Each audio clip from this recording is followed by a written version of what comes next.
It is customary at each ceremony that for a student to deliver a speech to his or her colleagues. This year's address to the graduates will be given by Dr. Andrea Smilski.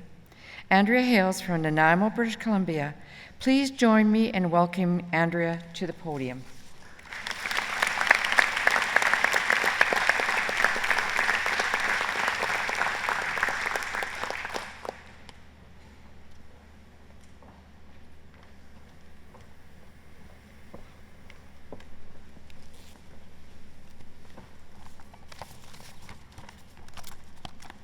Thank you, Madam Chair, for the introduction.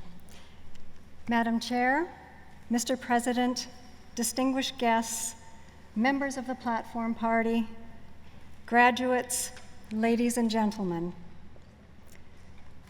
Graduates of 2016, it is a pleasure and honor to be here today with you and your loved ones, to share in the celebration of this special day when we reflect upon our time as students, delight in our roles as managers, leaders, innovators, and entrepreneurs, and contemplate our future. I am really lucky that the registrar contacted me to ask, will you give the student speech at our convocation? And I immediately said, okay. And then about a week later, I woke up in the middle of the night with a nightmare, and I thought was actually behind me. I was panicked that I have a paper due, and I hadn't done the reading. But actually, I got past that, and I'm very happy to be here with you today. I'm very pleased to represent you, my fellow graduates, and share our story. Our story can be metaphorically compared to traveling the wide expanse of the Sahara Desert. It can also be metaphorically compared to climbing a mountain. Our educational experiences are as unique to each of us as our fingerprints. Steve Donahue, author and professional speaker, wrote a book called Shifting Sands, and I thought his use of crossing the Sahara Desert as a metaphor for life's transitions was well suited to the changes that we have experienced to arrive at this special graduation day. If you can imagine crossing the Sahara Desert, the largest desert on Earth, is approximately the size of Canada. The open desert, which is similar to the beginning of our educational journey, is filled with several unknowns and opportunities. The path seems to shift every time you look for it beyond. There are thousands of sand dunes and sandstorms ahead, but it is impossible to predict when we will encounter one or where the other side is once you begin to cross the desert. We may have had particular milestones within our programs that marked our progress or our program end, but many of us did not know for sure when we would reach them. Each of us had individual journeys, traveled alone, but yet together. Each one of us had a unique story to tell about the uncertainty we encountered. You heard everybody's individual stories as we were crossing the stage. And we encountered new territory as we navigated our journeys. It was like staring out at the vast Sahara Desert and asking, where does the sand go and where does the desert end? Wandering the desert is like being somewhere and nowhere at the same time. In contrast, mountain climbers plan their course. They can see their goal and the peak is visible. When you reach the summit, there is no doubt about your achievement. You know when you have made it. It has been all about the tangible destination, and it is describable. Our traditional view of education is like this. We set out to achieve a grade, a course, a degree. Our goal is visible, and we stay the course, and we realize that goal. However, not all of us came to Athabasca University with such well-defined goals. What we hoped to have achieved may have been vague. Sometimes we changed course because of a life event and we stalled, faltered, or wandered a bit. This makes education sound less like climbing a mountain and more like crossing a desert. At the beginning of my Athabasca University journey, I remember feeling so relieved that I could remain home with my family and continue in a job that I enjoy. Universities don't often go to people, but rather expect people to go to them for face-to-face interaction in classrooms. Athabasca University is different. As an online university with a flexible, asynchronous mode of delivery, Athabasca came to us in our homes and workplaces at all manner of hours. It is something that I am so grateful for, though, to have found Athabasca University. I was able to gain my education and stay connected to the very things that helped me to succeed. Fellow graduates, remember when you found out you were accepted to Athabasca University? From the excitement of acceptance, through the anxiety of registration and planning, through each semester, each course, each paper, project, assignment, all of the group work and discussion posts, through our technological hurdles, we have assembled a versatile toolkit and amassed skills, including traditional management and business skills that have allowed us to thrive and be here today. But we also enjoyed innovative coursework that pushed the envelope of business and entrepreneurship, people and information management, and we conducted research into new and exciting frontiers. Engaging in advanced education is a little like being a parent, and many of us can relate to this. It is difficult to tell when you've arrived at the other side. How do you know when you're done raising your children? Is it when they move out? When they stop borrowing money? Likewise, how do you know when you're done learning? Parenting is endless, and learning is endless. At no point can I say that my job of parenting is over. Like, I've made it? Learning is the same. Although you have a degree to show for your hard work today, you are never really done learning and growing. A genuine curiosity about life and people is one of the ingredients to fulfillment and success. The never-ending, never-arriving aspect of the desert, or life, can be frustrating. Most of us resonate more with the dominant cultural metaphor of climbing mountains. Our world is very goal-oriented, achievement-focused, and results-driven. The mountain climbing ethos is all about defining problems, setting targets, and implementing plans to meet our challenges. Education as a long-standing institution is the epitome of this metaphor. In addition to having a clear goal, mountain climbers have an idea how long it will take them to get to the summit. They plan for this. When I left my hometown in the prairies at the age of 17, I began my undergraduate program with no idea or thought to continue to go to graduate school to attain my doctorate. 5 universities and 12 years of post-secondary education later, here I am. It is as much a surprise to me as I'm sure it would be to my grade school teachers.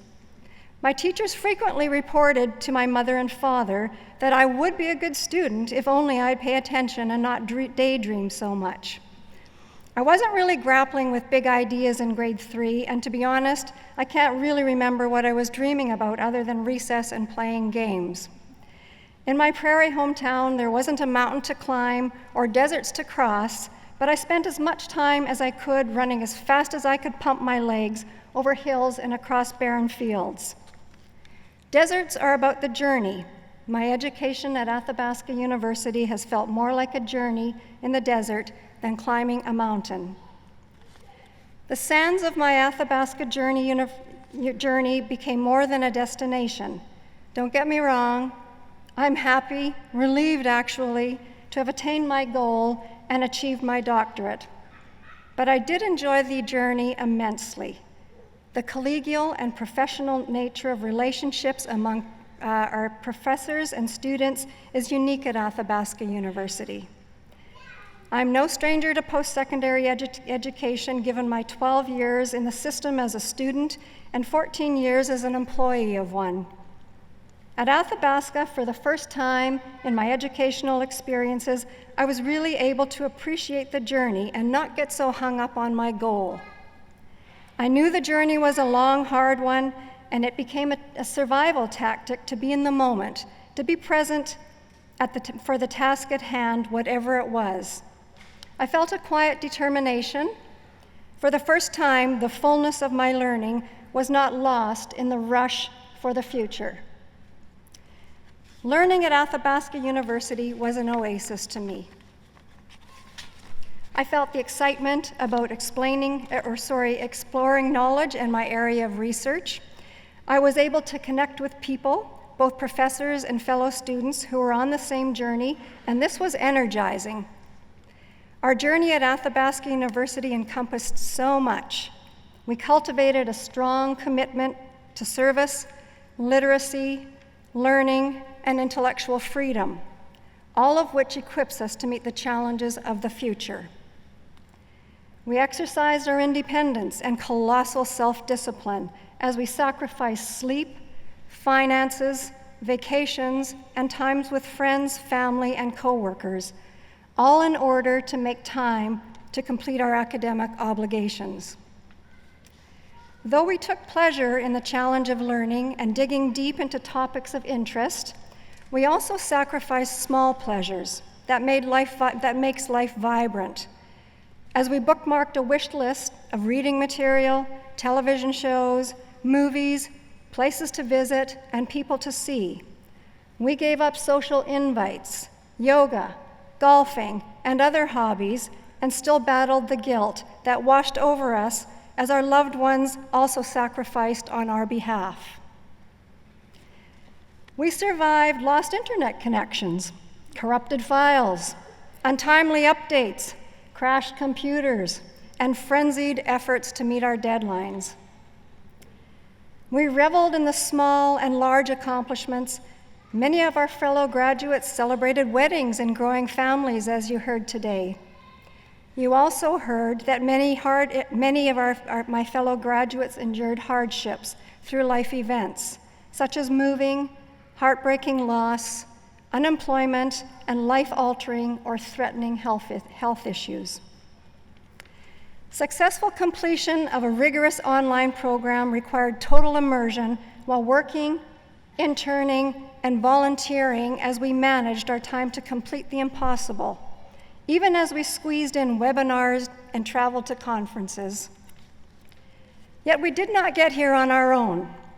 We relied on virtual support groups, as well as family, friends, teachers, mentors, role models, and coworkers for advice, encouragement, support, understanding, and especially love, because love does not hold us back, it lets us shine.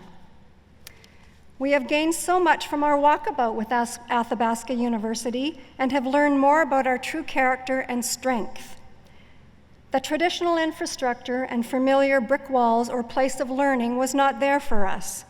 We were in the wide open learning space. We have had to be brave and learn more about our own character. Sometimes we got lost, chased a mirage, or struggled to hear the faint whispers of direction from within. Sometimes the direction we needed to follow was unpleasant or painful, and we could change the course right then if we chose to. But we stayed the course, and we are here today. Sometimes a compass is more important than a map. We learned from our mistakes and our conflicts. We learned to persevere. We do not forget where we come from, even as we look forward to the future. Yes, our future. We are not done. True lifelong learners, as we Athabasca students tend to be, continue to grow and to contribute to our communities of practice and the communities we live in.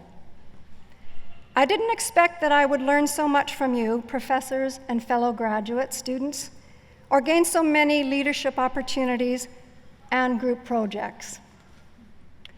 Nor did I expect to develop such a broad geographical network with students and instructors from all over the world, or the many opportunities to connect to diverse and generous professional communities outside Athabasca University.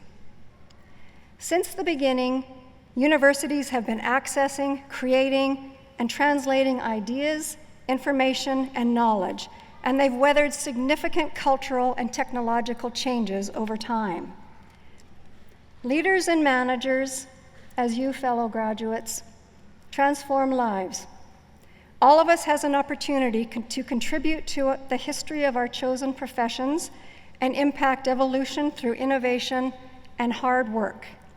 Every time is a critical time in our history that requires dynamic thinking and doing. We can best achieve this by building community. I have learned that most of the good things in life depend on relationships. We have established many connections through our Athabasca University. I'd like to encourage you to continue to build on your community, whether it is in your workplace, your broader community, or the Athabasca University alumni. As an Athabasca University alumni, I encourage you to carry the torch to light the way for students coming behind us and to be their mentors. I encourage you to be generous of spirit and expertise with other professionals and co-workers. It is amazing how much can be gained along your journey when you willingly help others. I encourage you to participate, serve, and build genuine relationships with professional organizations. The more you stop to connect with your communities of practice, the farther you will go. As we speak about relationships, it is important to highlight that there is no efficiency in relationships. So think about this for a minute.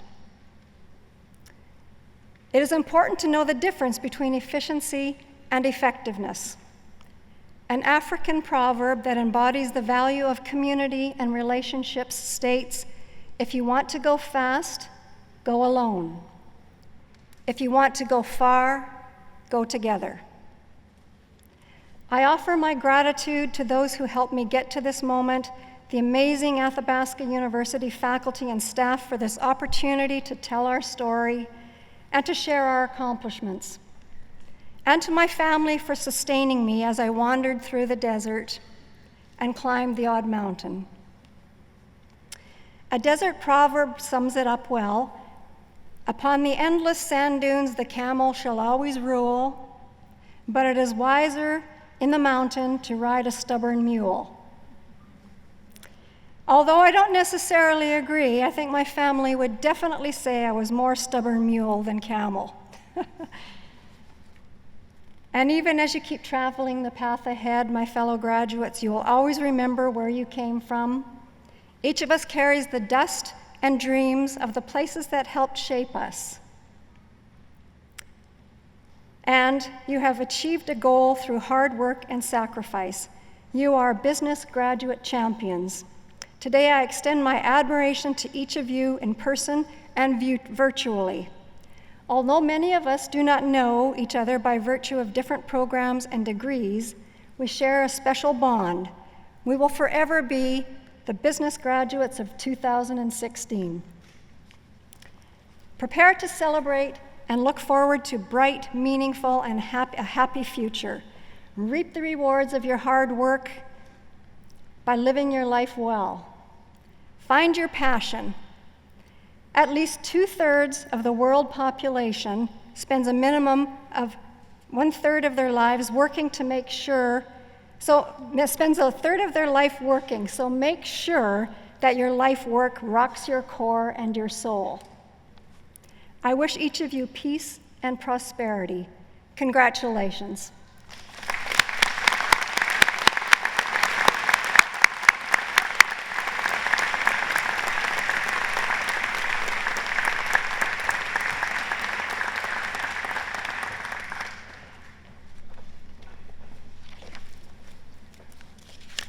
Thank you so much, Dr. Andrea Smilski, for your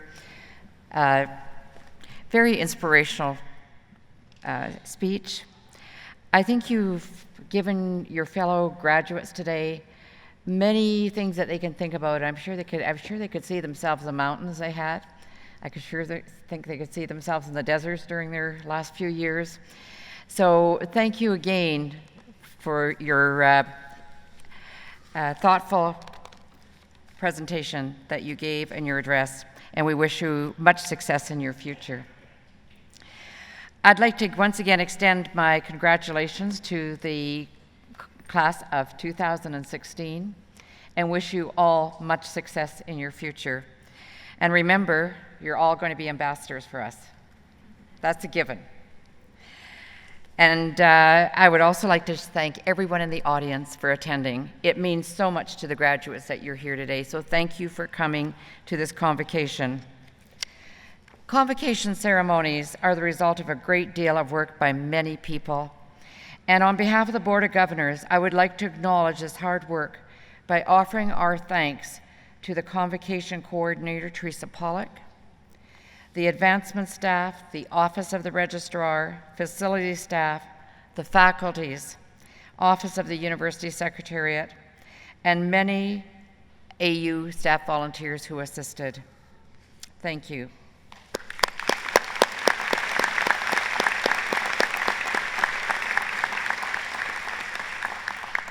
I'd also like to thank the Athabasca University Students' Union and the Athabasca University Graduate Student Association who sponsored the breakfasts and lunches, and to our other sponsors, Buy Low Foods, Super 8 Hotels, and Service Credit Union.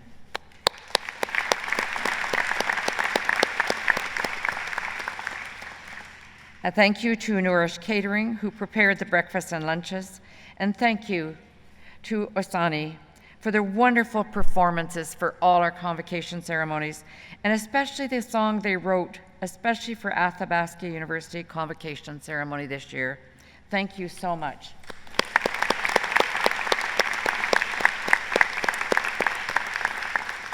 And finally, thank you to the wonderful Athabasca community volunteers who provided assistance with meals and cleanup.